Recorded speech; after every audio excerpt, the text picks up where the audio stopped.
We have a president of the United States who took money for policy decisions that were not in the interest of the people that they were elected to represent. In fact, they were in the opposite of the interests. It wasn't like these were like little deals where it was like, hey, we'll scratch your back and you throw us a little coin over here. This was shit that was decided to actually make our country weaker and more vulnerable and easier to devalue and conquer over the long haul. And so when we talk about why they won't release this, they won't release it for the same reason I said earlier in the week, which is if people actually understood what was going on, there would be a call for motherfuckers' heads. So welcome to the show, brother. Thanks, man. Yeah. So good to be here. Yeah, it's cool, man. It is cool. So you guys should, how this happened was, you know, you guys made some of the clips go viral last week. Thank you. And we got connected and my man says, hey, let's do a show. And I'm like, get out here and we'll do it right away. So now he's here and it so happens he actually went to high school right up the road from me, which is really cool. If you're from St. Louis and you understand, we all ask where he went to high school. He went to Kirkwood High School, which is right up the street from where I went to high school. Yeah, he asked me that. I'm like, yeah. Fuck, you know about high schools here? He's like, oh, it's Kirkwood. I'm like, oh, shit. Yeah. I'm like, all right. Yeah, it's cool. You noticed the 314 number right away Yeah, when we first started talking. I'm oh, like, yeah. I've I'm still like, kept 314. I've never I'm lost like, bro, it. you from St. Louis? Yeah. It was cool. So, but dude, before we get started, man, I just want to say thank you so much for getting on a plane and coming out here. You know, a lot of people say they want to come speak, and it shows that you're a man of a believer in what you're doing to come on and share about what you're doing. Let's talk a little bit just for a second about why you're doing what you're doing. Well, what are you doing and why you're doing it? What is PublicSq and what inspired you to start to create this community that you're creating? Yeah, man, we are the largest marketplace in the country of businesses that have not bowed to the ESG and the DEI philosophies that are destroying our economy. So we are a network of over 50,000 vendors, all different industries and backgrounds that stand for our country, the Constitution, and the values that it protects, so that the consumers that come to us, and we have over 1 million consumer members on the platform, these consumers know with a blessed assurance that they're not funding companies that are standing fundamentally against America. Instead, they're supporting the small businesses that make our country really special, and I believe will help save our economy for the next generation.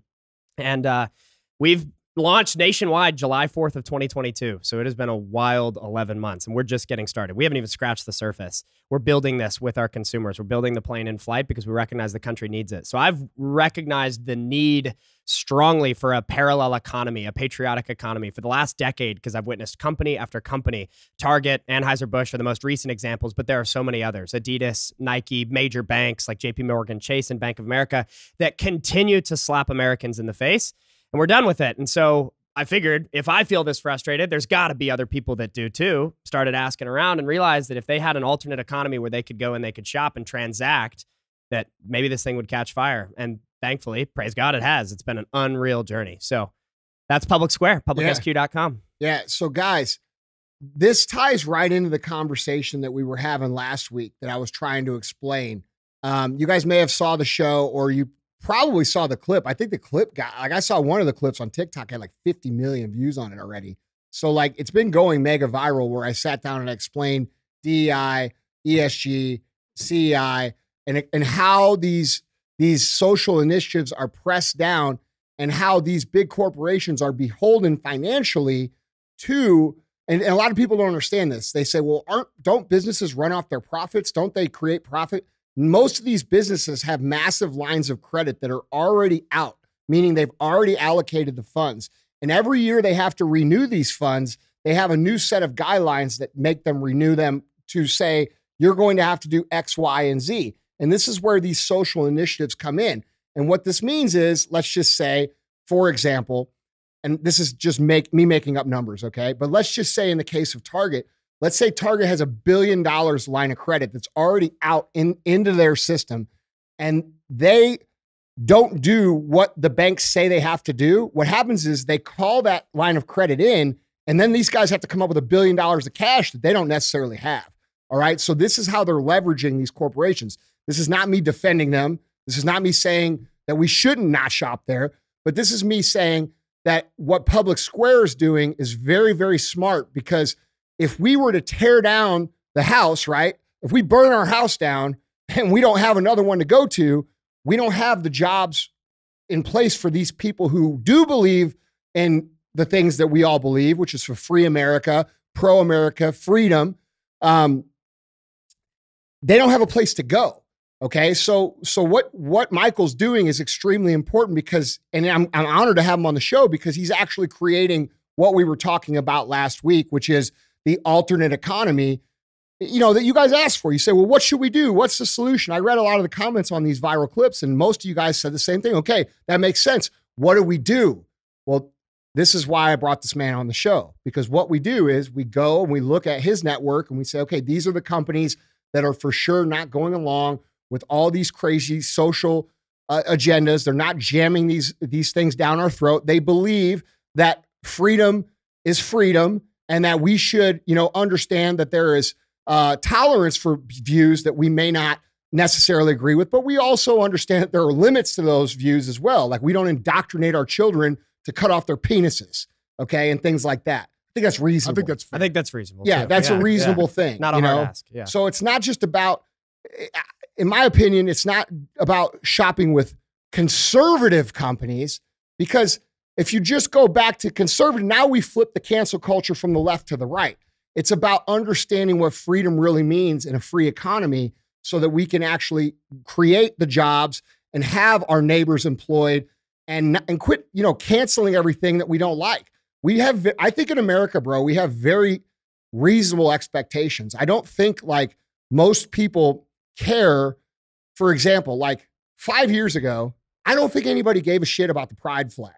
Nobody cared because it wasn't being jammed down everybody's throat the way that it is now. Or the pride parades or the fucking pride marathons. I mean, dude, I think there's a level of tolerance that's just been so far exceeded that's beyond the palatability of most Americans, you know? And so we have to understand what we need to do. And a big part of what we need to do is speak up. We need to, you know, like a lot of my friends, like I had a friend this morning, he texted me a picture of his kid's yearbook, right? And it's a rainbow. The yearbook's a rainbow. And it's like, he's like, how disgusting is this? I'm like, why are you texting me, dude? You should be texting the school. You should be speaking up. Like, you guys have to start fighting your own battles. That's the first part. But the second part is we reallocate the dollars to the companies that are actually in those same social positions that generally most Americans are, which is called common sense. Yep. 100%. I like to say I'm not a political person. I'm like a normal dude from 2006. And the country just left me. Like I haven't changed. My views have always remained the same. I'm not trying to hyper politicize the marketplace. We're building something in response to what they've done. Correct. And in the process, we like to say we're way more about what we're for than what we're against. I think for many years, we just scream boycott, boycott, boycott. It doesn't carry the same weight unless you have something else to land on. Correct. And so we're trying to be that landing pad. And I think in the process, there's a larger macro play here happening too, where many of these corporate entities that have entirely abused the rights and the values of so many Americans, they're doing it without any regard for their consumers anymore because they're bought into stakeholder capitalism instead of shareholder capitalism. They're not focused on pure profits anymore or providing maximum value to their consumers. They're focused on these external stakeholders like social agendas, climate, whatever it might be. In the process, too, small businesses are the ones that are getting hosed because they don't have the financial firepower to lobby government. It happened during COVID. The government came out. I live in California. It was the most intense there in New York. And the government said, you're essential or you're non-essential. And it just so happened that two businesses in the same industry would be deemed differently by the government depending on how much financial firepower they had to lobby that government. So Walmart got to stay open and they were essential, but the small mom and pop shop, they weren't essential. They weren't allowed to stay open. So you saw this massive wealth transfer take place. And our encouragement to consumers is this isn't just a left versus right thing. This isn't just a political thing. In fact, we like to say we're not political, we're principled. This goes far deeper. There's an economic war taking place at the moment between good and evil, people that want to sell out our country and the values that built it versus those small businesses and consumers that want to build an economy focused on the values that made America so special in the first place. And you add one more factor into all this, which is we have completely delegated our country to countries that hate us. Our manufacturing, we learned during COVID, the supply chain fell apart. Why? Because we relied on our adversaries to build our stuff. So we sold our soul on the altars of cheap convenience. But here's the hope. The hope is that given everything you just said and everything I just said, all the stuff that looks kind of bleak at the moment, the hope is if there's a strong enough movement, if we believe fundamentally that there is, of Americans that say we're tired of this. And instead of just screaming boycott, we're actually going to move our dollars to businesses that will make our country special, because we believe that these ones will secure a long-term prosperous future for the United States. And then in the process, we celebrate the businesses that move as much of their manufacturing back here, that try to push as much for American values and interests. And that's a long game. That's decades. That doesn't happen overnight. But if that movement will emerge in response to what's happening, we will secure another American Renaissance era. It'll be the most prosperous next century for our country we could ever imagine. But it all starts with consumer spending habits. And so that's what we're trying to foster and cultivate. 100%. I think that's something too that, like, I mean, we said on the last show, but I think it's important to bring up again. There is going to be this lag of time that the American public have to allow for those businesses to switch over and bring everything back. Like, I mean, I don't want to say patience, right? But like grace, maybe. I actually think it's aggressiveness that they need to do. Yeah. I actually think it's not patience. I actually believe that Michael touched on it at the very beginning of what you said, and I loved everything you said, every single thing. It's all true. And this is why for the last 3.5 years, and really the last 8 years I've been doing this podcast, I've been telling you that the win for your business is going to be to stand with America and pro-freedom. It's always going to be the win. And you might have had to take a little bit of heat from the left for standing for that. But the reality is that we never saw companies get canceled from the left and it actually make the news and say they lost $15 billion in market cap. Budweiser. Right. And that is right, exactly. And that is another indication of how they are lying about how big the population is that actually believes some of this stuff. All right. But what you said that caught my attention the most was the part about we can't just tear down, we have to support. And we have to support the companies that stand for the things that we believe as aggressively as we do to take business away from the companies that don't. And that's the part where people are missing. That's the connecting dots that we need to all connect in our brains, that if we're going to be angry over here, we have to be real supportive over here on this other company that is the alternative.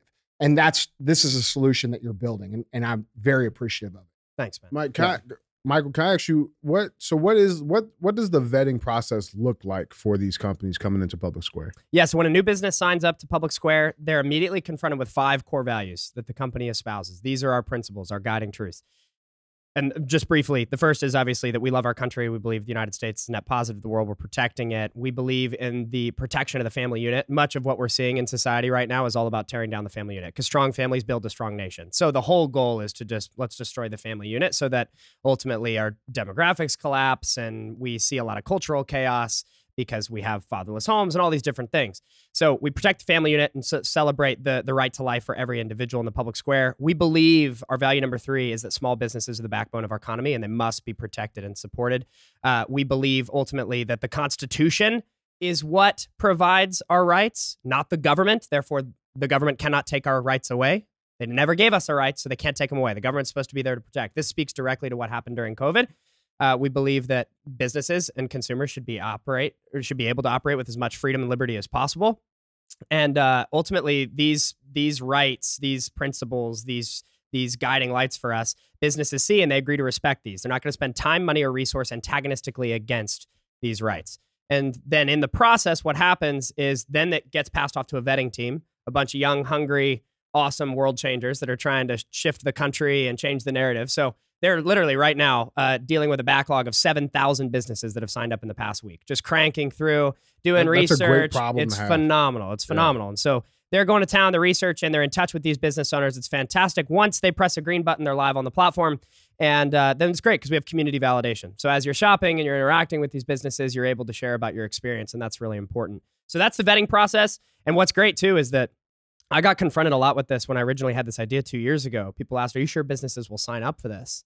What's phenomenal to witness is that not only they're signing up for it, they're experiencing better traffic on our platform than they are with Facebook or Google or any of their other advertising arms. And it's free to join. So for a business to come to us and experience a bunch of trustworthy, reliable consumers day one, it's changing the game for these businesses. In fact, you speak to a really important truth, which is that the need to support these other businesses is so strong, and then to continue supporting them and moving money to them. 13 billion evaporated from Target's market cap in the last week. Where'd that 13 billion go? It's got to go to this parallel economy because, for example, we put a shoe company on our front page for a week and they completely sold out of all their inventory. So it's like we need to keep getting them more financial firepower so they can keep building because they're trying to come after Cole Haan and they're crushing it. So while Cole Haan's lecturing you about gender ideology when you're trying to buy a pair of shoes, John Condor's won't.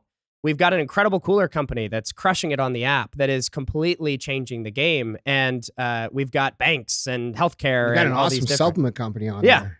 Yeah. A couple of them. There you go. Yeah. We need to get you there. You go. Yeah. We Not need an to- ad, we need to guys. find Not an that. Yeah. So I guess the long way of answering your question, but the vetting process is fairly extensive. But what's great is that it doesn't. It's almost not needed because the businesses are so adamantly pro our mission that they're excited about being a part of this more than I even ever could have dreamed. I mean, it's pretty amazing to witness the types of businesses that are coming out of the woodwork to be a part of this. Dude, I hope you feel good about what you're doing, bro. It's very, very important. I feel like we're not even started yet. That's how I feel too. Yeah, dude, I'm 24 years in this. Okay, so it never ends? Yeah, It's no, just- okay. we have a saying around here. Everybody knows what day it is. What day is It's it? day one, baby. It's day one. Amazing. And, you know, it never changes, especially when you love what you do and you believe in the purpose. And I'm just very, very thankful that you took this elephant on, man, because it's a big one. It's hard. Yeah. I mean, we tell people all the time we need their help building it. Yeah. Amazon, it took 30 years to build what they Yeah. built. We're trying to do it in 2 years. Yeah. And it's amazing to witness, too, the way that our consumers are helping us know what they want, what they're looking for. We have this philosophy called jobs to be done, meaning we want to understand what job are our consumers hiring us for and why are they firing Target? Not only are they firing Target because of the values and the indoctrination on their kids, talking about sexuality on your underwear that you're selling and your swimsuits, like what happened? You used to go to prison for that. Now you're putting it on your marketing department. Yeah. But past that, they're also wanting to ditch Target because nobody feels good about shopping from these companies. You don't feel good about ordering cheap crap from Amazon. That doesn't give you a sense of satisfaction, like if you're to spend money with your local business that you know is working hard. You know the values of the owner. They go to your church. They go to your schools. They're with you in your community. They sponsor your kids' T-ball teams. Exactly. Like, do we have to start using common sense because these people do not contribute to our actual lives in any way? They only take. They take our money out of our community. They go and spend it on a yacht or a pro sports team or a media franchise, right? And they do nothing. How many little T-ball teams in your neighborhood has Amazon put on? You see what I'm saying? Like, we have to really think about this. But then how much money do they donate to BLM? Yep. Well, And where'd that money go? yeah. Right? Right. Bankruptcy. Yeah. Yep. It's true. Well, Sad shit, man. are you familiar with CTI? I am. All right. So Ready to get into it. for those of you guys that don't know, this is CTI, and what we do on this show is we put up current event headlines, usually 3 or 4 of them. We speculate, we talk about what we think may be true, what we think may not be true, and then we talk about how we as individuals can collectively become more excellent, smarter, better human beings, and then help solve some of these problems going on in the world. Now, if this is your first time listening, there are other shows within the show, okay? We have Q&AF. That's where you get to ask questions and I answer them based on 24 years of my entrepreneurial experience, personal development experience. I do that for free. You could submit those questions one of 2 ways. The first way is, Yeah, guys, you can email those questions in to askandy@andyfrisella.com. and then the second way is now that we're on YouTube, if you go over to YouTube, click subscribe and drop your question down in the comments, we'll pick some from there as well. Other times you tune in, we have Real Talk. Real Talk is just 5-20 minutes of me giving you some real talk. And then we have Full Length. Full Length is what you see on most other podcasts. Kind of resembles what we got going on here. There's a bunch of people having a conversation, only we just make the whole show the conversation. But I'm interested to hear what Michael has to say about some of the stuff going on in the world. And I know you guys are too. So we're going to make CTI happen today. There is a fee for the show. It's not money. You don't have to give me anything. I appreciate any support you give any of my companies. Appreciate any of that stuff. That's amazing. Not required. But what we really ask is that you share the show. If you believe in the message, if it made you think, if it made you laugh, if it made you better, if it gave you a new perspective, if you think it's important that people need to hear it, please share the show. Our show only grows if you share it. We do not run ads to build the show. This is entirely organic. Another thing you'll notice is I don't run ads on the show, okay? I don't take money from companies for the exact reason of not being leveraged for their investment in my show, all right? So what you get here is my authentic thoughts, DJ's authentic thoughts, and our guests' authentic thoughts, and all we ask you to share the show. So that's it. Only DEI you're getting is me, baby. That's right. Order that motherfucker. Order that trophy. Oh, Order, no, come on, man. Order, That was a good one, but I don't know if that's trophy worthy. But guys, let's get into it. Remember, if you want to see any, I'd say that was a B plus. It was borderline A. A minus. I don't know, man. It's like a 90. Listen, I love you, bro. I love you. I'm gonna make you work a little bit harder. All right, that's a B plus. All right, that's fine. All right, that's cool. Guys, remember, if you want to see any of these articles, pictures, links, videos, go to andyfrisella.com. You can find them there, or you can drop down in the YouTube description below and find them linked there as well. Yeah, go there right meow. Right meow. You better be a patriot. I'll eat your fucking cat. Yeah, right. All right, well, let's get into this. It gets cruising up. I wanted to bring something up. I don't know if you guys have been seeing this. It's been trending a little bit, and I find this absolutely amazing. So this headline reads, seeing double. AOC lashes out at Twitter parody account impersonating me and going viral. Have you guys seen this? Yes. Yeah. All right, it's fucking amazing. So let's dive into this. So this is Fox News article reading. Representative Alexandria Ocasio-Cortez out of New York is furious at Twitter after a parody account of the Congresswoman began to go viral, claiming CEO Elon Musk is behind its recent traffic. So this was her initial tweet that she put out. And, Twitter has changed some of their guidelines. So you can tell if it's a government profile, like the blue checks and stuff, they changed a little bit. So now you have these gray check marks for government officials. So this is actually AOC's account. She tweeted this out saying, quote, FYI, there's a fake account on here impersonating me and going viral. The Twitter CEO has engaged it, boosting visibility. It is releasing false policy statements and gaining spread. I am assessing with my team how to move forward. In the meantime, be careful of what you see. So the quick response was, I can't believe someone would do that to us. From the fake account. From the fake account. Yeah. From the fake account. I can't believe someone would do this to us. So there's been this like battle raging on Twitter right now. So the article continues. It says, while the fake account uses the same profile photo as the Congresswoman, it makes clear that it is not actually AOC, posting under the name Alexandria Ocasio-Cortez, press release parody in parentheses. The account hit back at AOC. We just saw that. And then posted another tweet from the parody account saying, quote, after brainstorming with my staff, I'm going to push Congress to make it illegal to joke, laugh, or make fun of me. Parody should be illegal. The parody account wrote also. And it's just been going nonstop to the point that Politico thought it was necessary to put an article telling people that it was not real because I guess people are taking it so serious. Let's just dive through some of these tweets. This was one from the parody account saying, quote, this might be the wine talking, but I've got a crush on @ Elon Musk. He responds. And then his response is a fire emoji.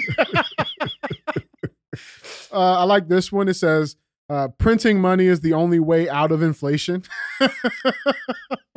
Bro, her people probably believe that shit. They're probably just they actually do. Ideas. That's a real economic policy. I'm Right. not even sure that that's parody. We should have 14,768 separate Pride days, one day for every gender.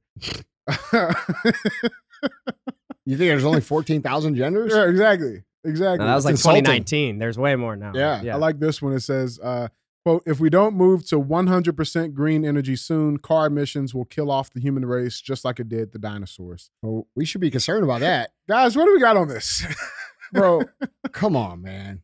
Like, dude, first of all, here's what's funny. The parody account about humor should be illegal. Yeah. That's an actual communist ideology. Yeah. Okay. So like it's funny, but it's also funny if you actually understand what her views really are, because she actually, I guarantee you, if you opened up her head and got to see right in it, she truly thinks that should be illegal.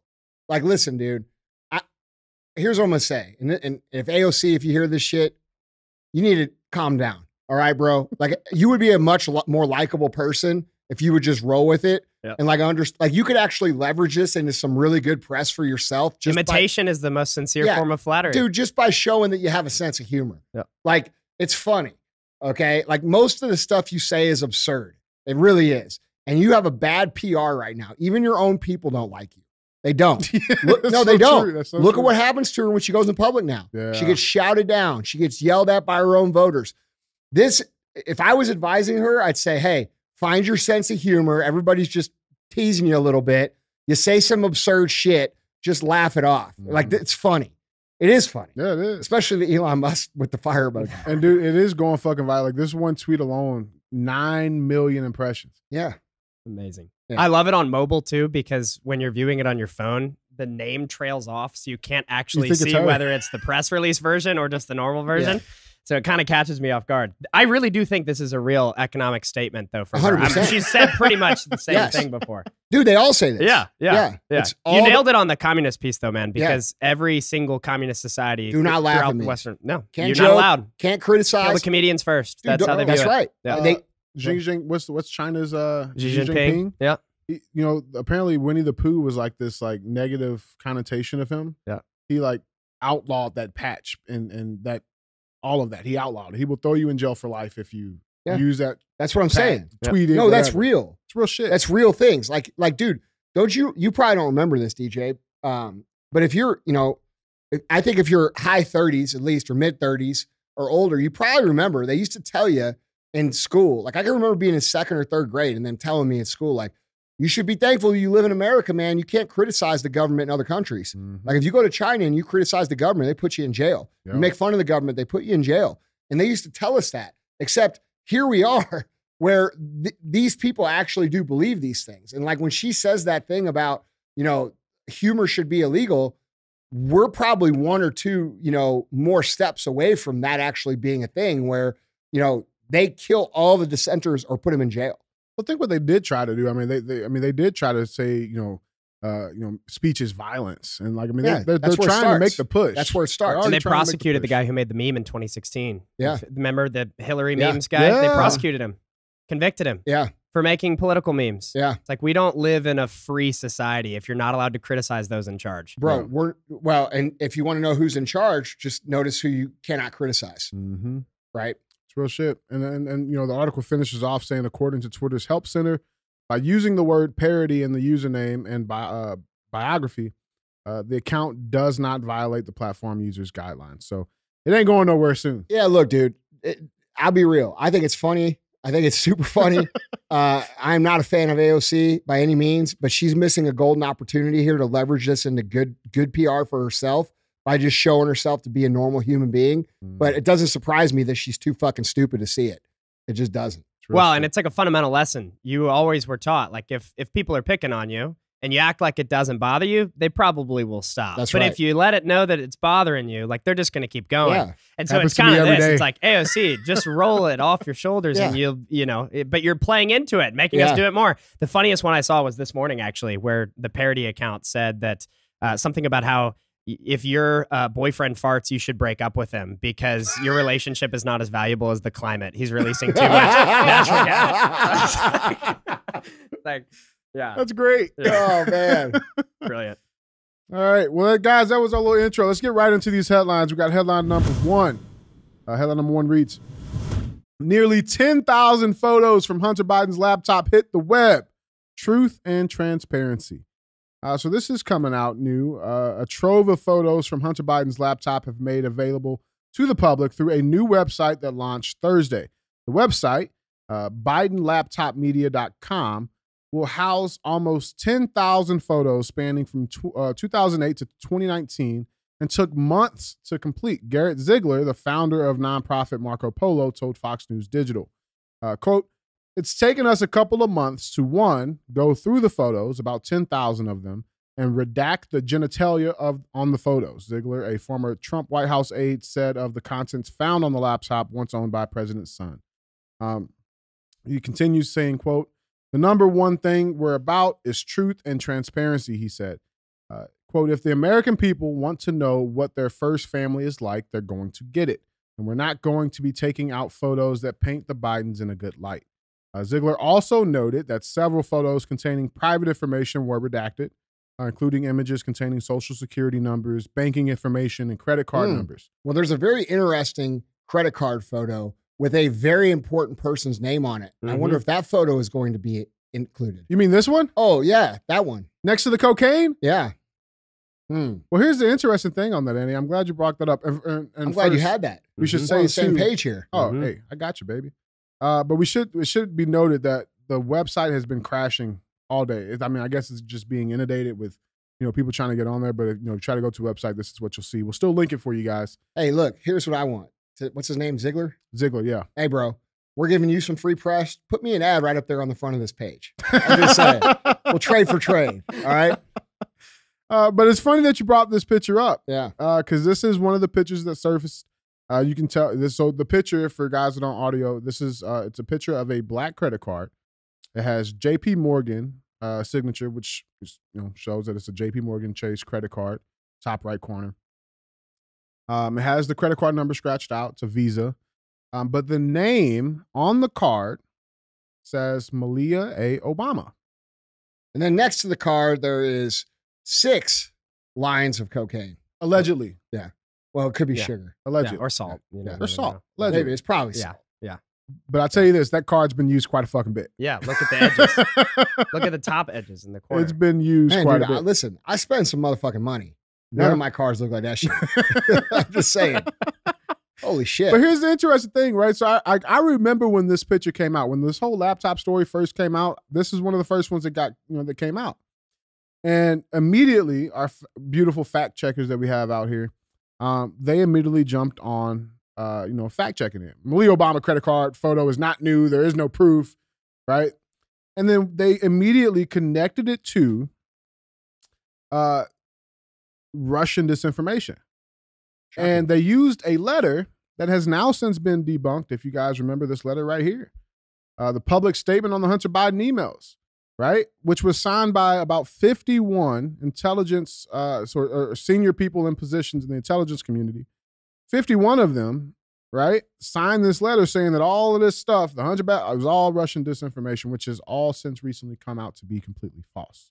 It's been proven that these people are lying. Yep. 100%. Yes. Yep. 100%. So I just got to say this. I told you guys this back in 2020 or 2020, whenever it was, 2020. It was 2020. 2020. Yeah. We remember when we went through all the photos and I said, hey, there's a photo of this and here's what it is. And all you guys called me crazy. Well, here it is. Yep. By the way, if you, the average American citizen, were to do 1/100th of what's on that laptop and what we already know, you'd be in prison the rest of your life. Yeah. For the Justice Department and Merrick Garland to not prosecute is exactly what we were talking about earlier. You're not allowed to criticize them. They're untouchable. You can't touch them. This is the group, the protected class, that you have no ability to criticize, and you certainly can't prosecute them. So, I mean, this is absurd. And the New York Post story, second oldest journalist output in the United States, runs a perfectly legitimate story 2 weeks before the election in 2020, and Twitter removes it. Russian disinformation with no evidence of that. Yeah. And they've still never apologized or reconciled for that. That's election interference. It's a complete misuse of evidence. I mean, it's absurd. Those 51 dudes that signed that paper, that's treason. Yeah, they're criminals. Yep. Every single one of them. Yep. Well, I mean, Michael, to your point too, man, it's like, it's the classic thing of rules for thee, not for me, right? And we saw the exact same thing happen during COVID. We all had to wear masks. You all get that, but you see these people, moving around, laughing, joking, no mask inside. Remember the Met Ball? The Met Gala. Yeah. The Met Gala or Gavin Newsom. None of them had masks, but all the servants had masks. Mm-hmm. That was the most perfect visible representation of what they think of all of us versus what they think of themselves. Yeah. We have an oligarchy. We don't live in a free republic. In California, we had Gavin Newsom dining at the French Laundry, which is Thomas Keller, I think is the chef's name, one of the most prestigious 3-star Michelin restaurants in the world. And Gavin Newsom's there with his family having a nice little wine party while we were completely shut down. They're closing the beaches in California. I remember putting sand in the skate parks. Yes. Do you remember that in Venice? And then there was the one dude who was paddleboarding in Malibu and the lifeguard boats came after him, paddleboarding alone. So while Newsom and our oligarchs are sitting and fine dining, you non-essential plebes have to stay home and all this stuff. Still haven't gotten over that. No. But dude, I'll never get over it. Listen, criminal. That was crimes against humanity. Yep. Like what they did, it wasn't just economic crimes by shutting down the small business, shifting the wealth to the big business, removing a lot of the middle class, pushing them into the lowest class of economic stability. People died. Okay. Like people legitimately died because other people brought up the treatments and they didn't want the treatments out because they wanted to extend the crisis so that they could continue to gain more wealth and more power. And they let people die by denying that these therapeutics actually worked when they knew that they worked, and there's been science that they worked this entire time. Okay, this was worldwide. This wasn't just here in America. It was coordinated. And you guys, when you say crimes against humanity, typically we think about like things like the Rwandan genocide, right? Or the Holodomors that happened in Russia. Like we think about these things. This was the biggest crimes against humanity that ever happened, because not only did it take people's money, people were actually eliminated to extend the play of them continuing to take more and more economic wealth from the people who have the least of it. Okay, so these people, like there's probably 1,000 of them across the world, are guilty of the worst crimes against humanity that's ever existed in humankind. And people aren't tying it together yet. Like if you had loved ones die during this, they wanted them to die. Okay, there was a reason they put all those people on a ventilator. There was a reason they recommended remdesivir. There was a reason they put people in jail and tried to cancel people for talking about ivermectin. There was a reason they removed the medical licenses of the frontline doctors and any other doctors that talked about hydroxychloroquine or ivermectin as a legitimate therapeutic. It's because they wanted to continue to pillage the poorest people and create the gap that creates a one world communist system. So, bro, did you see the shit that just came out in Australia? Like, which I'm surprised. Which part? Yeah, well, yeah. I'm surprised they're not in the fucking uproar right now, but they don't have the guns to do it. But the studies that just came out showing that like this special kind of garlic that grows in Australia would like cured COVID. Cured it. Oh, well, look. You're not allowed to know that. Here's the reality, bro. COVID was the fucking flu. Okay? And then it was an advanced flu that was a little more contagious and got people a little more sick. And they piled the regular flu numbers in on top of this to inflate the emergency to take more. Listen, I'll never get over it. No. I'll never get over it, bro. Until these people legitimately are held the level of accountability. I'm not talking about a fine, and I'm not talking about prison. I'm talking about use your fucking imagination. This ideology that if you're rich enough and you're powerful enough that you can literally poison the weaker people, okay? That ideology has to be eliminated from the planet, okay? And there's only one way to do that. And everybody knows it and nobody wants to say it. Real talk. Everybody fucking knows the level of accountability we're talking about here. We're talking about Vlad the Impaler accountability. We're talking about making an example for 1,000 fucking years. Why, if you become one of these powerful people, you do not do these things against the people. And until everybody gets on that same page to call for those things, these people are going to continue to do exactly what they're doing. The reason they haven't apologized, bro, is because they ain't fucking sorry. Nope. Ooh. They meant to. It's real shit, that's right. man. Yeah. They've created a dependency class. Yeah. That was their goal. Yep. They don't want you to be independent. They don't want you to be an individual. They don't want you to have rights. They don't want you to be sustaining. They want to completely weaken you. There's a reason that First Form is like the enemy of the government during COVID. Any place like this that focuses on health and well-being and self-sustaining and working out, like why would you close the gym? Domestic terrorism. Yeah, exactly. Why would you close the gym when we know that there was a correlation between obesity and the severeness of the sickness? It makes no sense. Why are you not the place that the government said everybody needs to go here? Yeah, be open. Summer Smash, do it quick. Yeah. We need to lower obesity rates. They don't do that because they do not care about you. Remember all the backwards stuff this goes along with the backwards stuff they promoted. Remember, dude, you not remember the covers of like health magazines simultaneously at this time? Yep. Like they were body positivity. Yep. They were putting out headlines of women on the cover who were 350, 400 pounds saying this is health. Okay. They were putting out headlines that said that's evil shit. Exercise may actually make COVID worse for you. They were doing these things. Why? You know why? Because they want you sick. They want you broke. They want you stupid, because the sicker and broker and dumber you are, the less resistance they have to doing what they want to do. Real shit, man. Well, and the unfortunate thing too is we're bickering amongst each other. Well, it's like that's why our enemy's not each other. Our enemy are the people that are oppressing us at the top. Like most people aren't generally evil. Most people just kind of go along to get along. Yeah. But those at top, like, it's not just incompetence. They mean to do this. It's intention. They absolutely want you to be sick and depressed and reliant upon them because they need, in order for their agenda to be carried out, for them to be seen as God. The state has to be God. They have to be your almighty. So if you're someone like me, who's a man of faith, I answer to a higher power, not Joe Biden. He's not my God. He's not my savior. I answer to a higher power. He didn't give me my rights. My rights are found protected in the document that's sacred here, the Constitution, that he has no ability to infringe. He hates that. It stands against every single tenet of him and the other tyrants' belief system, which is these people are stupid. We are the smart. We are the enlightened. We need smaller groups of more perfect people, and that is us. So shut up, listen, we're essential, you're not. That was the message they've communicated the last 2 years. Our encouragement to the American people is like, wake up and realize that's how they think about you. Because then you'll live differently. Yeah, and also wake up and realize, like, all these social movements that cause you to get extremely frustrated and extremely angry, like right now, like everybody's, mad at everybody at every point of difference or contention that could possibly be. We have left versus right. We have gay versus straight. We have black versus white. We have everybody versus white. Okay. We have, you know what I'm saying? We have all these different social initiatives. Versus dogs. And you guys have to understand that there is a ton of propaganda that's being put out to raise the emotions as high as possible, because the more that we fight about these things happening, the easier it is for them to run their play.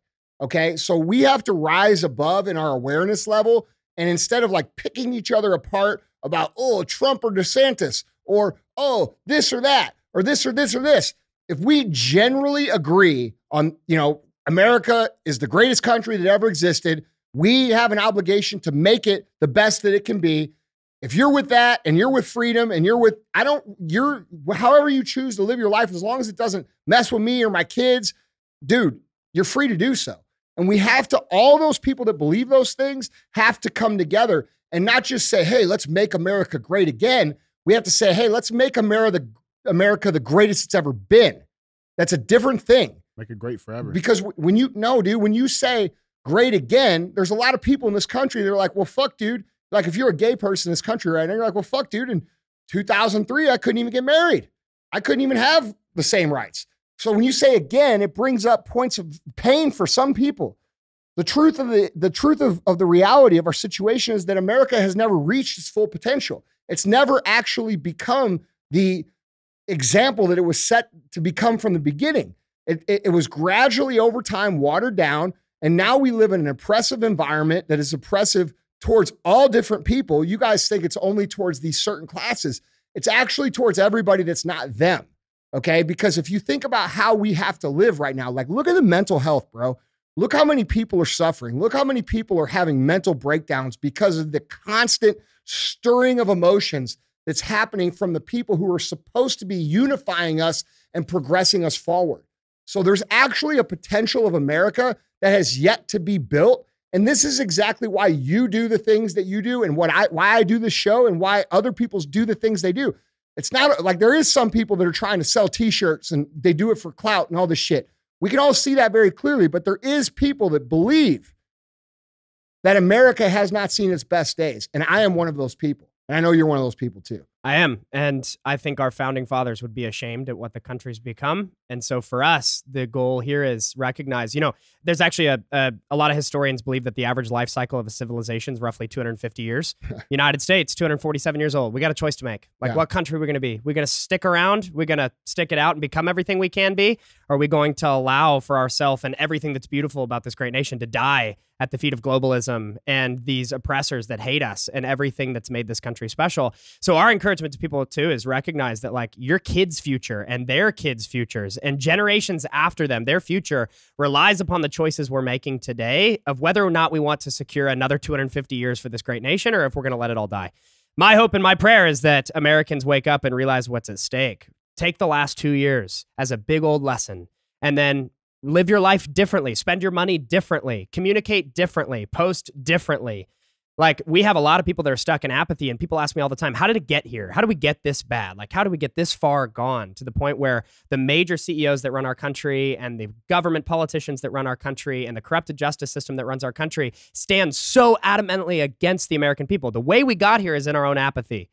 We allowed we allowed for so much of what was beautiful about our country to die on the altars of convenience, of recreation, of enjoyment, of it's so much easier just to kind of shut it all out. When in reality, like, our founding fathers didn't have that option. How much do you want to be free? Give me liberty or give me death. That used to be the rally cry of the American people. But today it's so much easier to just kind of wallow. And I know for me and for you and for the people in this room, like, we're not willing to do that. For the people that are here that are wanting to prioritize health and well-being for themselves and their communities and their families, it's like that group of people is going to have to save this country. And I take a lot of heart because even in the time of the American Revolution, less than a third of the country was actually in support of the revolution. Mm-hmm. But there was enough that said me, I'm here. I believe where we can go. And even the people that stood against them, the loyalists, the people that were fighting for the revolution said, even though you don't get it, and even though you're actually kind of actively working against me, I'm actually fighting for you too. That's right. I want a future that you don't even know is going to be good for you, but I promise it will. We cannot allow these people to keep oppressing us. And I think that's what needs to happen right now.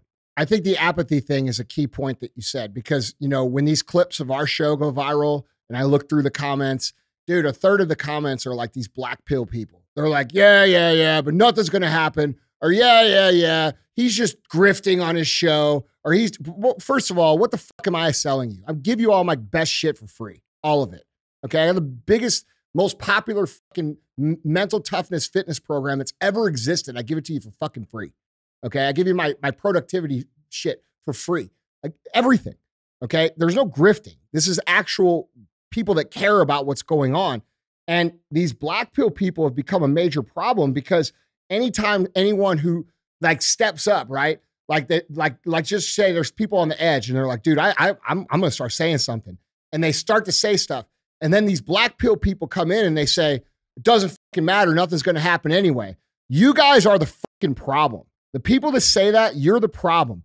We cannot fix this problem and then pull your negative asses along with you. Instead of saying, hey, nothing's going to happen, say, hey, these people should be fucking, their heads should be on a stake. Say anything else, okay? But like this. Or nothing at all. Just keep your mouth shut. Yeah. These people are demoralizing you and you're helping it by spreading that message. And by spreading that message, and I know you guys believe in all the same shit that's being said or you wouldn't even be watching the content, okay? But instead of you spreading this anchor message that basically holds the progress back, either keep your mouth shut or call for some shit that you think needs to happen, because the more people calling for it, the more likely it is to happen.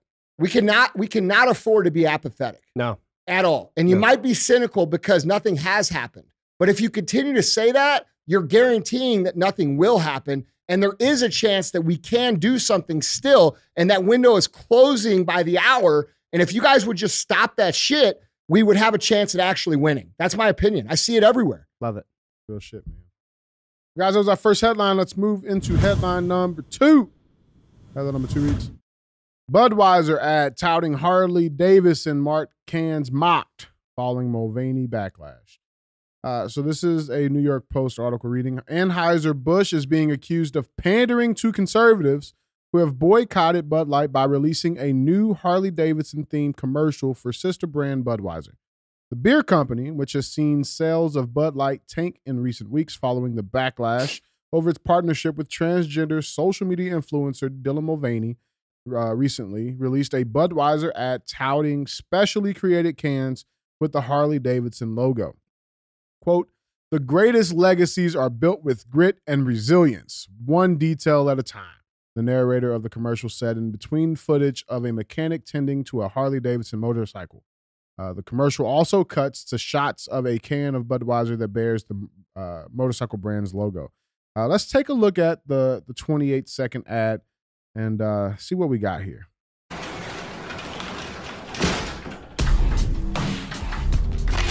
The greatest legacies are built with grit and resilience, one detail at a time. Limited edition Budweiser Harley-Davidson cans. For those who give everything to their craft. This Bud's for you.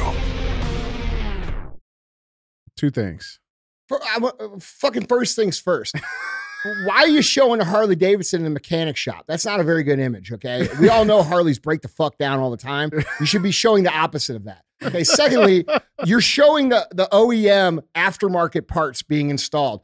DJ, when you put all the OEM aftermarket parts on your bike, did you sit there with a rag and swipe your sweat? Fuck no. Come on, dude. The shit goes right on like fucking Legos. And anybody that has a Harley knows this shit. Yep. All right. So this commercial is very inauthentic to start with.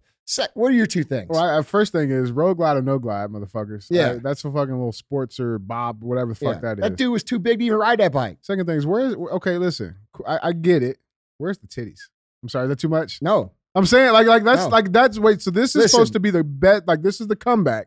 Listen. This is all you got? Listen. A fucking fat Bob? Listen, you know bro. what I'm saying? Like, what is that? They're trying to brush something under the rug. Let me tell you, dude, that is not going to work. There's no communism here. That's right. That is not, you guys, listen to me.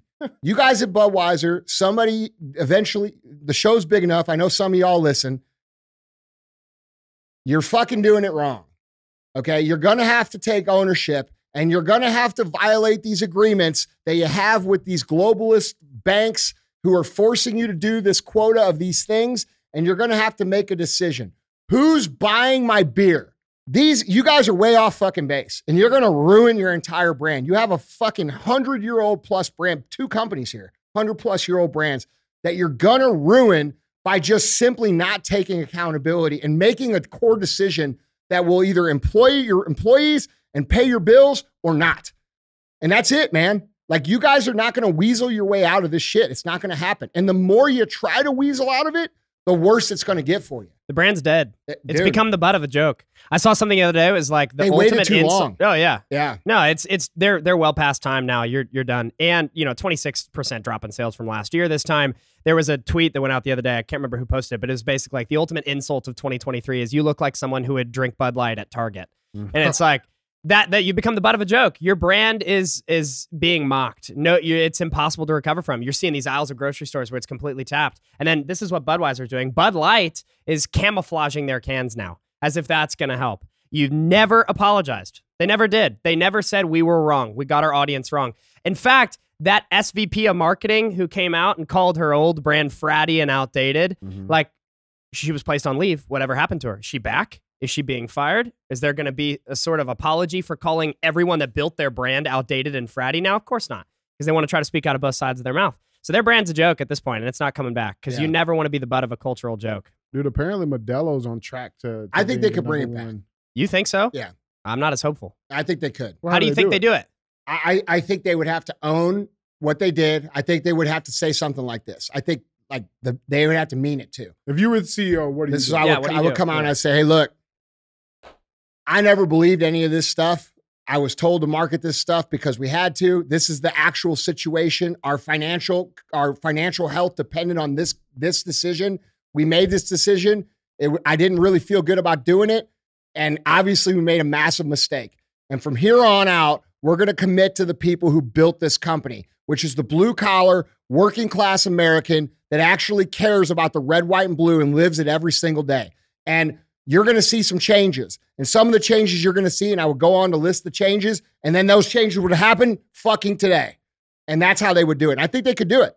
Yeah. And like the fact that they keep trying to double down on this stuff, guys, like you guys are making a wrong decision and you're hurting your fucking good blue collar, red, white, and blue American employees in the process. Like, bro, you guys, like if I'm wrong about you guys, then show us you're wrong. I'll apologize. I'll come on the show and say, you know what? I was wrong about those dudes. They did the right thing. But like, you're not doing it. You think you're going to sweep the shit under a rug, and people are pissed.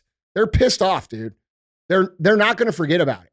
Dude, there was a group of college kids walking through. My buddy was down in Mississippi, and there was a group of college kids walking through the lobby, and they were drinking Coors Light, okay? And like all these companies have done some woke stuff, right? So it's not like that's any better. Let's just be real. Because they're all in this system. Except for Yingling. Yingling's holding strong. Yeah, there you go. And there's another one called Big Truck Farms. Big Truck Farms is owned by my friend Kip Fulks, who was the co-founder of Under Armour. They're an American-made brewery. They're a family brewery. They make good beer, okay?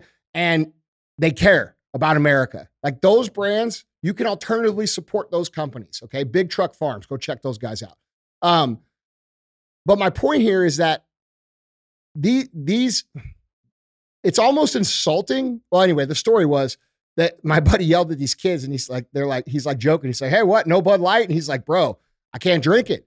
He's like, every time I picked one up, I felt like I was sucking a dick. Yeah, no, that was his response.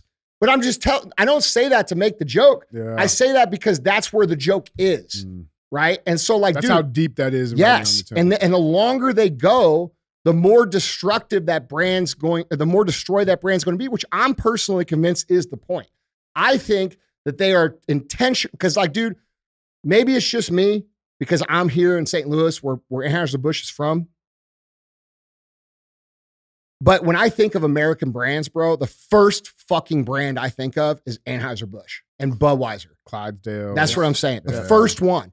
And when I think of other American brands, when you think of like America as an identity, right? Like what's American, right? 4th of July, Nathan's hot dog eating contest, cold Bud Lights, right? Like they're destroying a part of the American identity. And so I personally believe that this is an intentional destruction, not only of the economics of these brands, but also the identity so that we have nothing to like feel American about, you know? And I think that's a conversation that not enough people are talking about, you know, because when we talk about communism as a subversion, it's all about removing and demoralizing the things that you care about to the point where you don't care anymore so that you'll accept anything else. All right. So when we look at the World Economic Forum agenda, they have this saying that they use. It says, out of chaos comes order. All right. And what they mean by that is they're going to make things so difficult for us, which they already are, that eventually they're going to come and they're going to say, hey, okay, well, we have a solution. Here it is. And here's the solution, by the way. We're going to put cameras everywhere. And if anybody violates the law whatsoever, we're putting them straight in jail. If they say like, and so and we're all desperate because crime's crazy. You can't go anywhere. All this crazy stuff. We're like, fuck it, we'll take it. And that's how they get it. And so like, dude, we have to really think these things through, bro. I love Anheuser-Busch. I fucking love that company. I care a lot about it, dude. I grew up going to Busch Stadium here in St. Louis, watching the fucking Cardinals play, watching the Clydesdales come around the fucking field. Dude, when I see this happening, it fucking breaks my heart. And it makes me angry. It makes me angry that you guys who are the C-level executives of this company are allowing this company to be destroyed because you're too big of pussies to fucking do anything about it.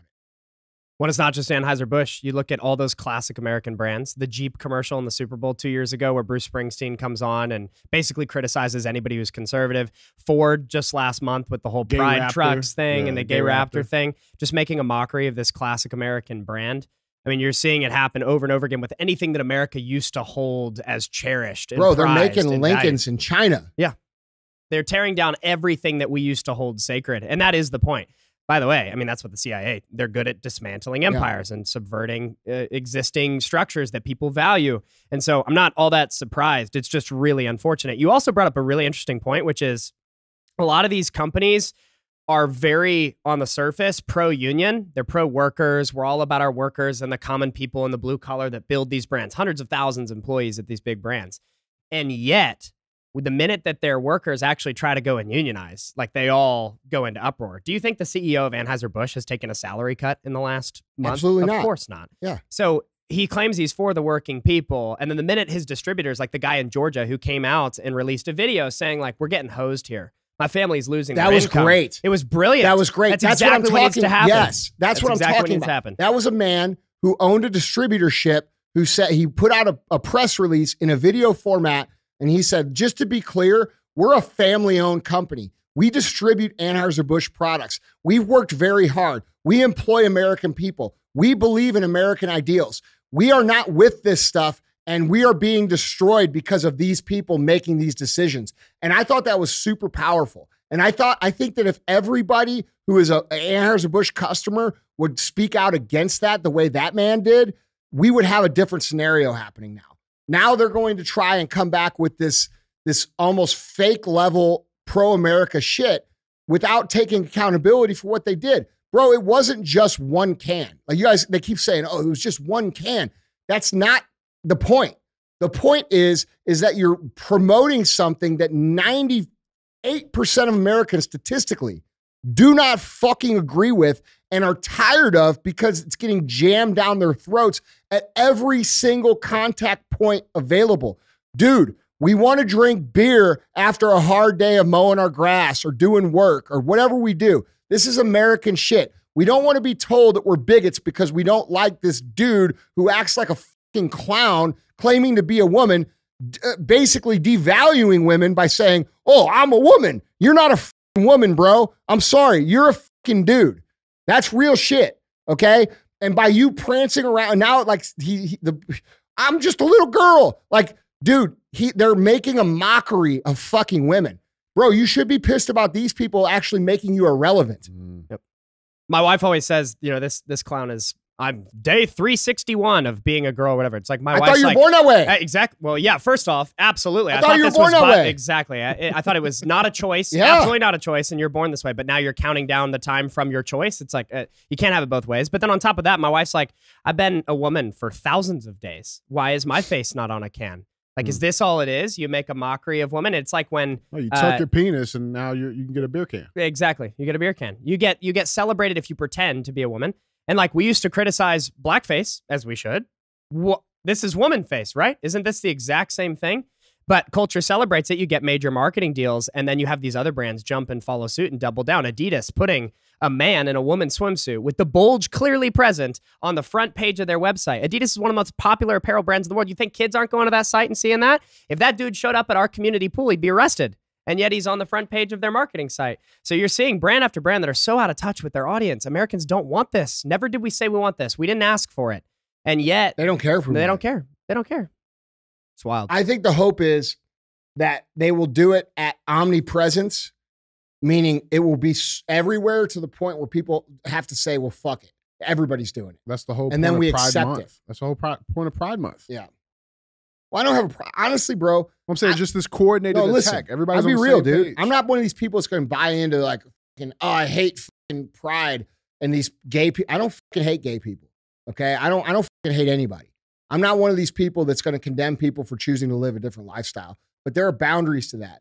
Don't fuck with me. Don't fuck with my kids. Don't put it on my fucking beer cans. Don't put it on my cars. I don't give a shit, but we should live a generally normal life, and people should be able to be free to do what they want. And like when it comes to the Pride Month topic, like, dude, 5 years ago, it didn't bother me at all. I was just like, okay, whatever, man. Like, it's all cool. Now it's become this thing where like, it's aggressively jammed down people's throat. And I see a lot of people from the gay community speaking out against it, but I also see a lot of people that are saying, oh, well, you're a bigot if you don't believe in this and this and this. Well, bro, what if you were legitimately pushed? What if we did the opposite?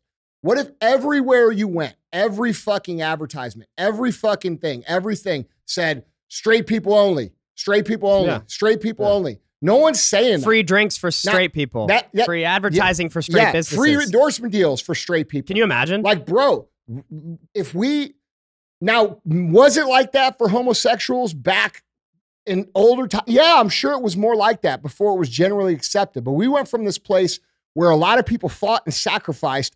It became a mainstream normality. And if you ask most normal gay people who are Americans, they will say, yeah, man, it was like a lot cooler 5 years ago than it is now. It was a lot cooler even 8 years ago than it is now. And they're actually denouncing the whole marketing push for it because they're recognizing that it's creating extremism because it's being jammed so hard. And so like, dude, it's another divisive tactic, and we have to be careful not to fall into it. All right. I personally agree with what Gays Against Groomers said. Like, bro, if our veterans that have been killed in action get one fucking day, and then you make a whole day for people that like to have sex with the people of the same sex parts, like a month for it. That's insane. Yeah. Well, and you have companies like Google who won't change their interface, their logo. Or when it's the vice president of the United States saying, enjoy the long weekend. It's like, yeah, well, a lot of people died for that long weekend.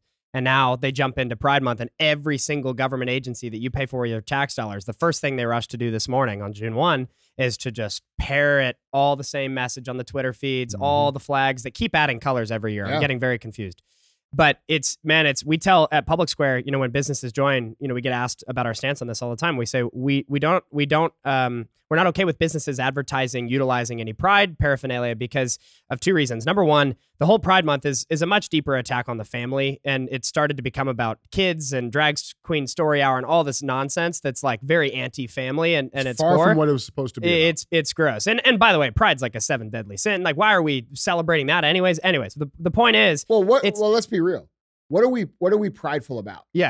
Yeah, exactly. Why are we talking about sex? Why are we talking about sexual orientation? You're not supposed to do this in society. Like, that's something that's relegated to your bedroom. You're not supposed to like think about how absurd that would be campaigns. from the other point, the other position. Exactly right. Like, I'm so proud to like pussy.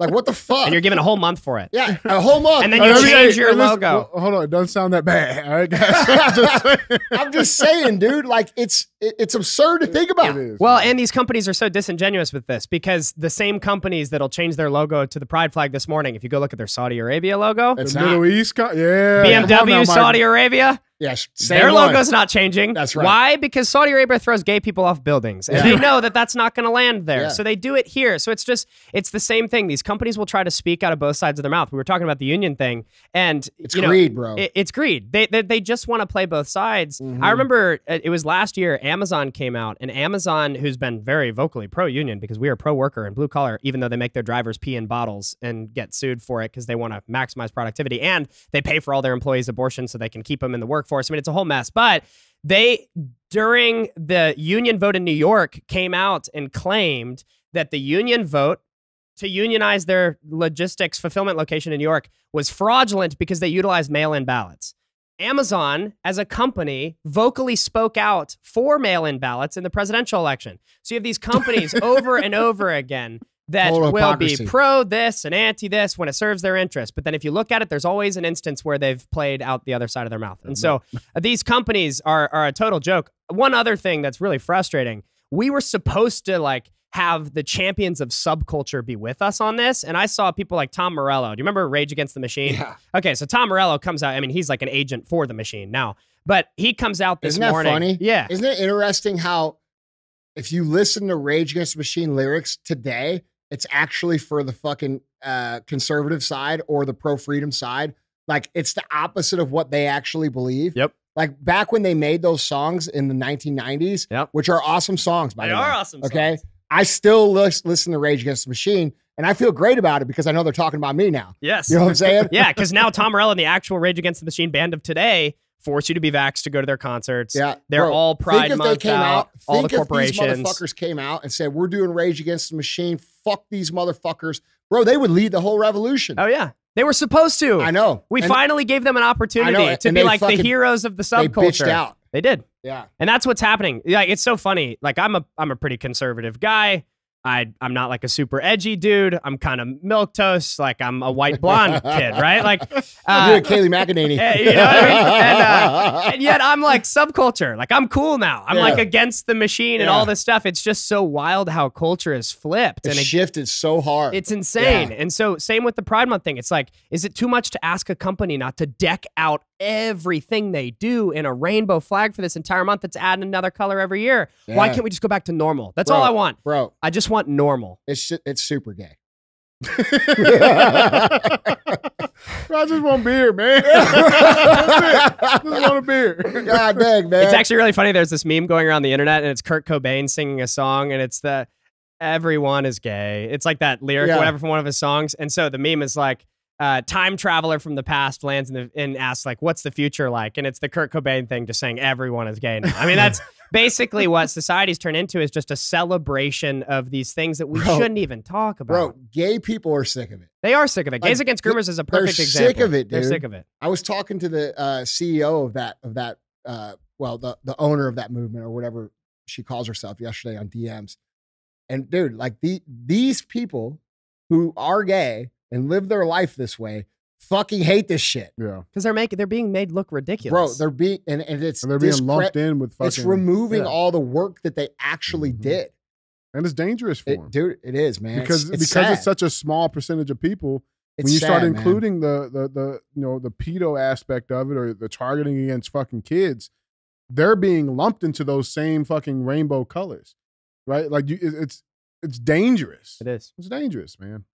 It's not like they're just telling kids, hey, you know, being gay is part of society and some people are gay. And you know what? It's normal for some people to be. It's not like they're even stopping there. They're like letting these kids change their names privately without telling the parents, encouraging them to change their gender. Like, it's gotten to that point. We have grown men dressed up as women going in and reading books. Why do these grown men dressed up as women have an interest in reading books to children? And why do they get mad when you tell them no? Well, yeah. It was the Pride Parade in Florida. When Ron DeSantis said, actually, we're not allowing you to have kids at these Pride Parades, they canceled the whole parade. It's like, okay, why? so you just revealed your intention there. Why would kids can't come and now you cancel? Yeah, but see, and that's the problem that gay people have with the Pride movement. Absolutely. Because they know what it's actually about. And they're all these, bro, listen, 20 years ago, these motherfuckers would have been on the news with Matt Hansen or whatever, right? Chris Hansen, right? They like now these motherfuckers are getting awards for that shit. Yeah, no shit. Okay? Like they're being celebrated. So, there's nothing wrong with them. They're just a minor attracted person. Bro, minor attracted people go into the fucking wood chipper. That's where the fuck they go. Speed first. Okay? And slow too. Slow speed, not high speed. With a shot of epinephrine. No. Yeah, nothing. I think it jams. Well, let's drink a Bud Light before. Sit there for a while. Yeah. Bro, listen, real talk though on this Bud Light thing, it makes me sad, bro. Because like I come from this community. I understand the pride behind that company. I have pride in that company. That company has inspired me. It's been a big part of our lives, not just from like the beer drinking, but the cultural things they did in our community, the great things that if you're not from here, you probably don't know about. They literally built this city, this city that I live in. And to see them do this and to see my friends suffer, like I have Gray Eagle distributor right up the street who we actually do business with.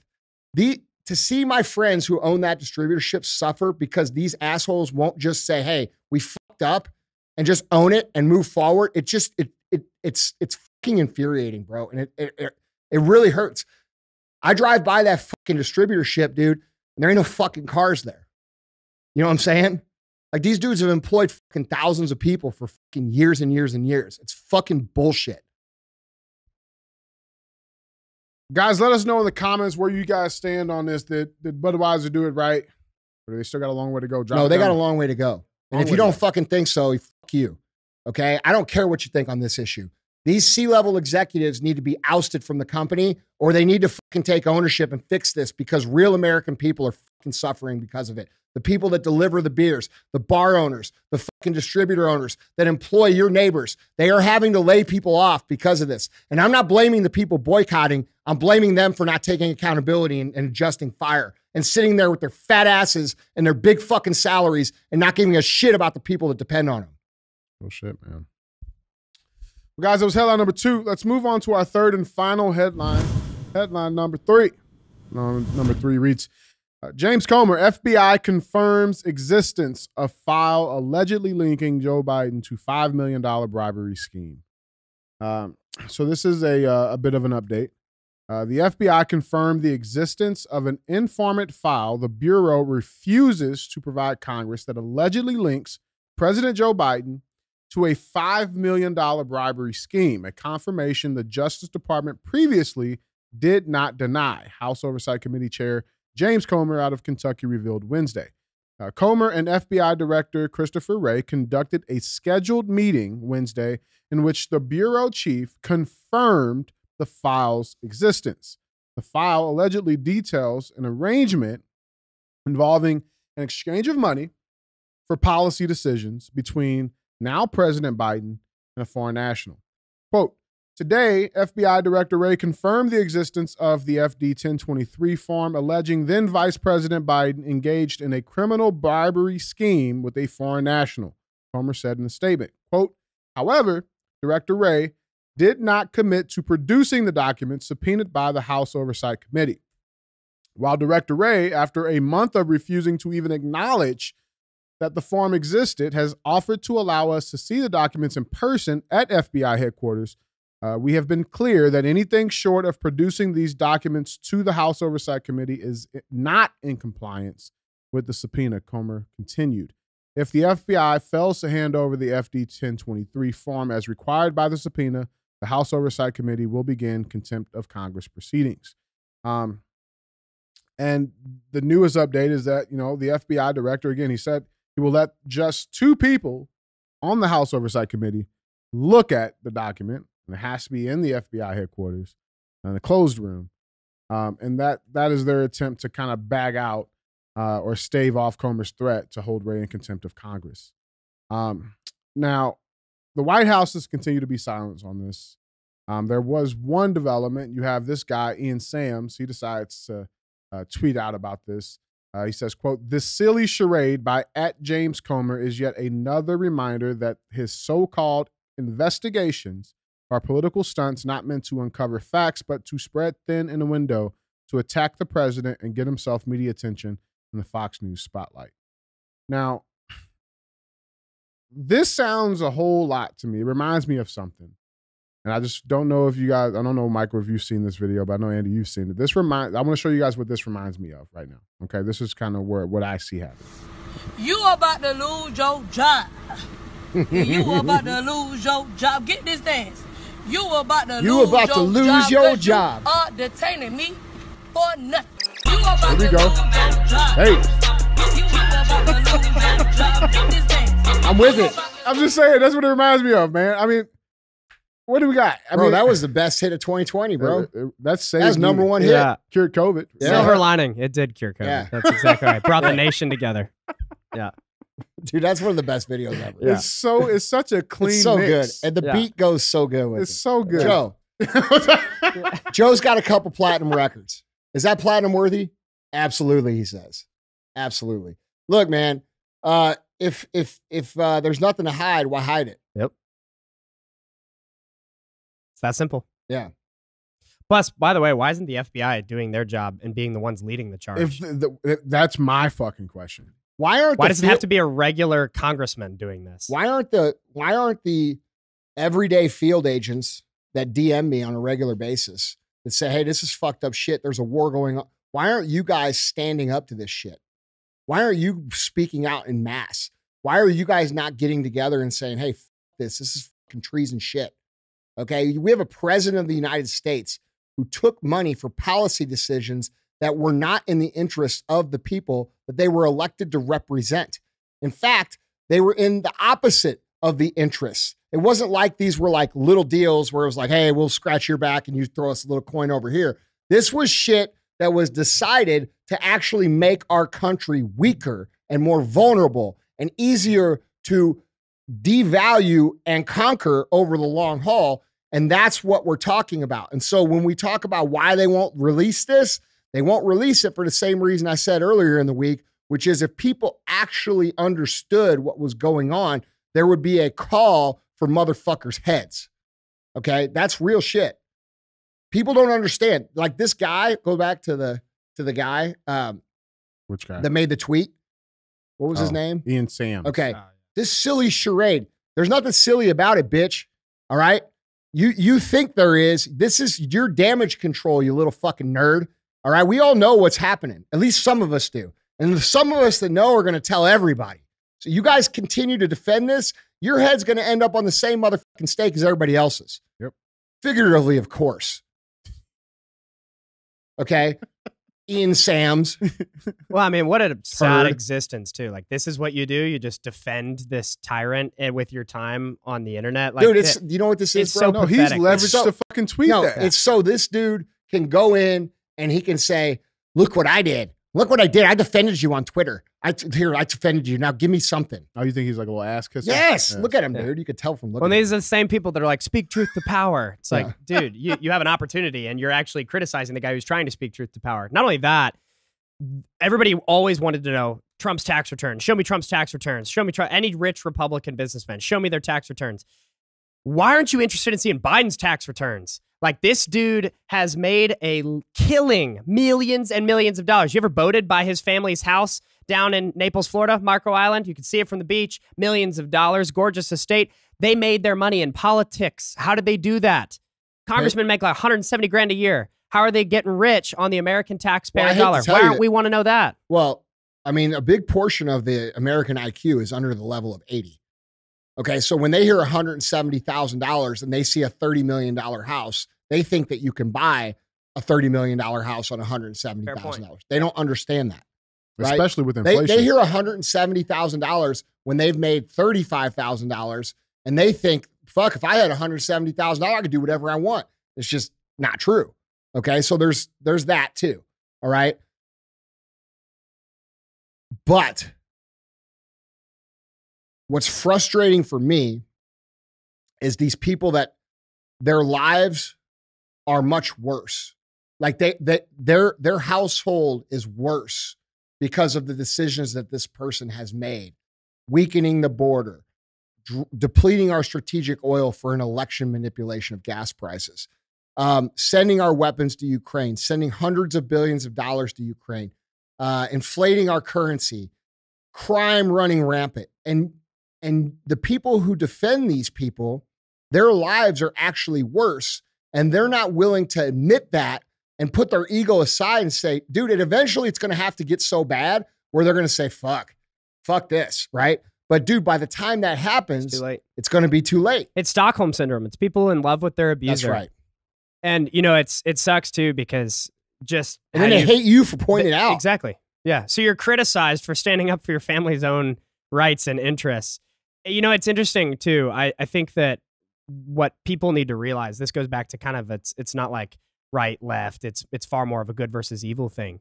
Like, there are so many people in this country that were kind of old school blue dog Democrats, union workers, coal country. Those people are Republicans now. They are. The whole tide is turning. The same way that Rage Against the Machine used to be whole left, tide's turning. And now their messaging resonates with the right, is the same way, like all you guys who have believed that you're Democrat, because there are a lot of you that listen, okay, because you guys say shit. I see it. It's all good, too, by the way. You have a place in America.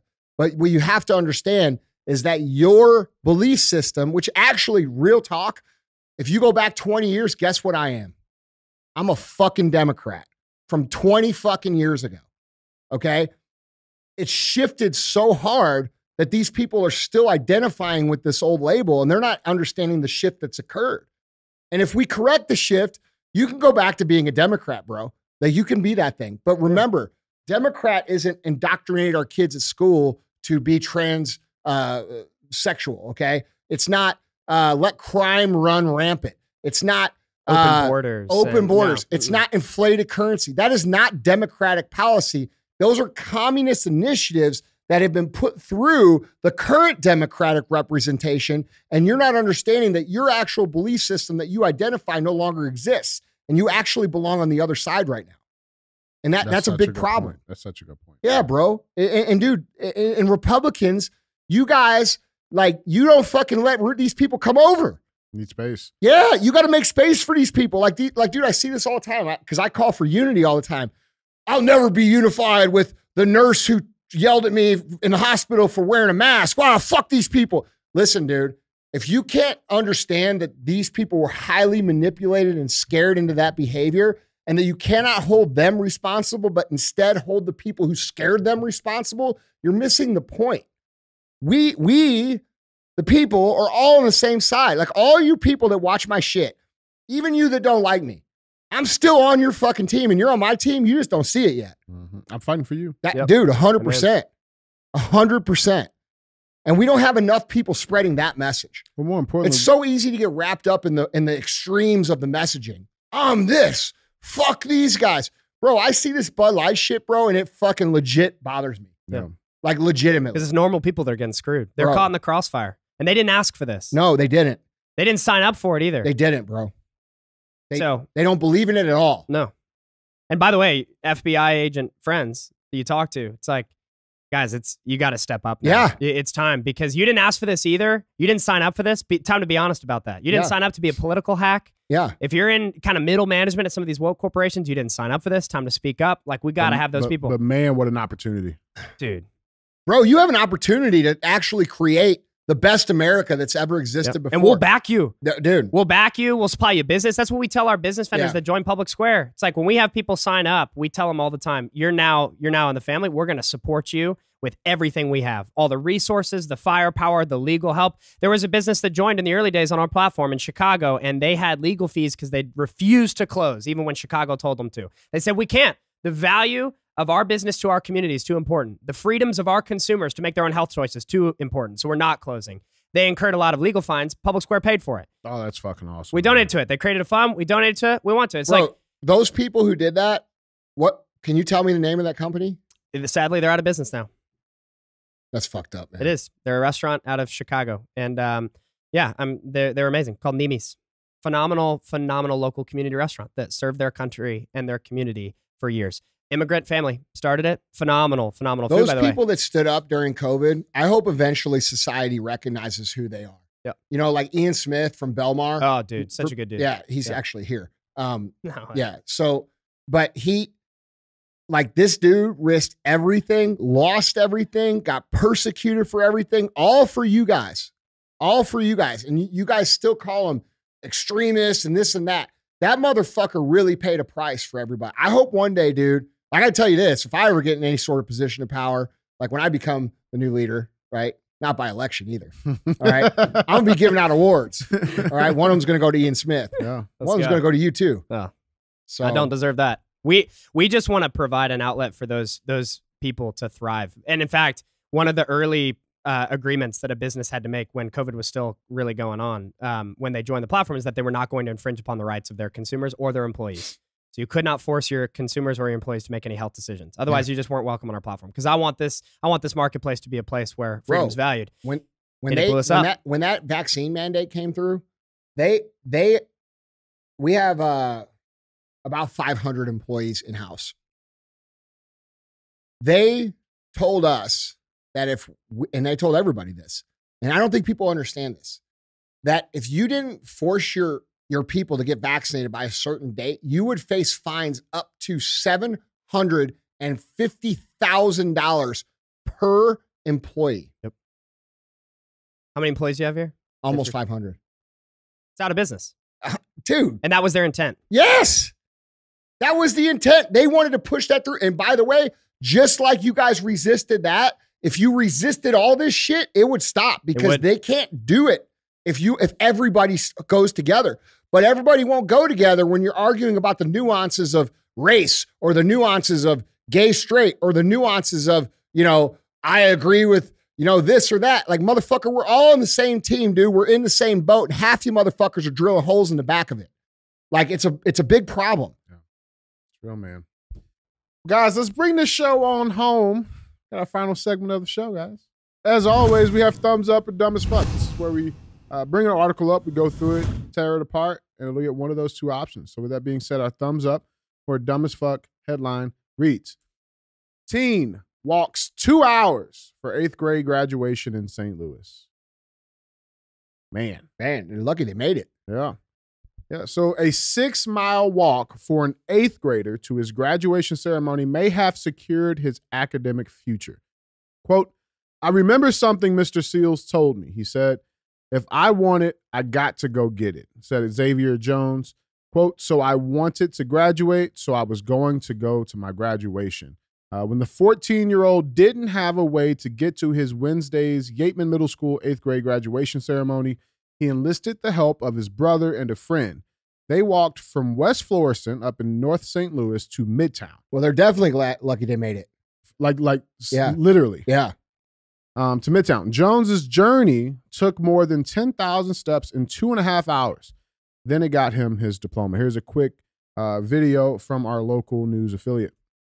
Talk about perseverance. A 6-mile walk for an 8th grader to his graduation ceremony may have secured his academic future. I love this story. For his dedication to his schooling and making that trek, Harris Stowe University stepped in with a full scholarship.